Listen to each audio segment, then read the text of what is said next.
अध्याय 4 भीष्म का जन्म। गंगा ने एक पुत्र को जन्म दिया जिसका नाम देवव्रत था, लेकिन बाद में वह भीष्म के नाम से जाना जाने लगा। देवव्रत का जन्म एक महत्वपूर्ण घटना थी, क्योंकि वह राज्य के भविष्य में एक महत्वपूर्ण भूमिका निभाने के लिए नियत था। देवव्रत का जन्म एक दिव्य आभा के साथ हुआ था। वह एक सुंदर बच्चा था, जिसकी त्वचा चमकदार थी और आंखें तेज थीं।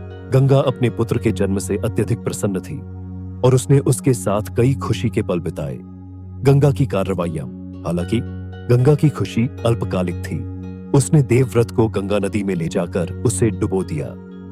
यह कार्य क्रूर और निर्दयी लगा, लेकिन गंगा की कार्रवाइयां एक दिव्य उद्देश्य से प्रेरित थी। राजा शांतनु की प्रतिक्रिया। राजा शांतनु अपने पुत्र की मृत्यु की खबर सुनकर व्यथित हो गए। वह दुखी और असहाय महसूस कर रहे थे। हालांकि उन्होंने गंगा की कार्रवाइयों पर सवाल नहीं उठाया, जैसा कि उन्होंने वादा किया था। वह जानते थे कि गंगा एक देवी थी और उन्होंने उस पर पूरा भरोसा किया। गंगा का दिव्य उद्देश्य, गंगा की कार्रवाइयां क्रूरता से नहीं, बल्कि एक दिव्य उद्देश्य से प्रेरित थीं।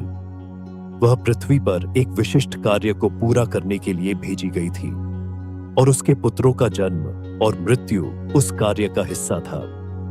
गंगा की कार्रवाइयां एक उच्च शक्ति द्वारा निर्देशित थीं, और वह केवल अपना कर्तव्य पूरा कर रही थी।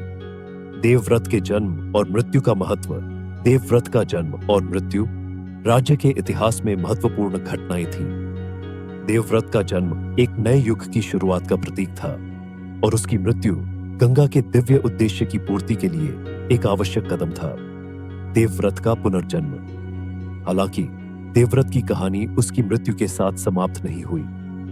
वह भीष्म के रूप में पुनर्जन्म लिया, जो महाभारत के सबसे महत्वपूर्ण पात्रों में से एक था। भीष्म का जन्म राज्य के इतिहास में एक नए अध्याय की शुरुआत का प्रतीक था, और वह आगे चलकर घटनाओं के विकास में एक महत्वपूर्ण भूमिका निभाने वाला था। निष्कर्ष, देवव्रत का जन्म और मृत्यु राज्य के इतिहास में एक महत्वपूर्ण मोड़ था। गंगा की कार्रवाइयां, यद्यपि क्रूर लग रही थीं, एक दिव्य उद्देश्य से प्रेरित थीं। देवव्रत के जन्म और मृत्यु की कहानी महाभारत के शेष भाग में घटनाओं के विकास के लिए मंच तैयार करती है।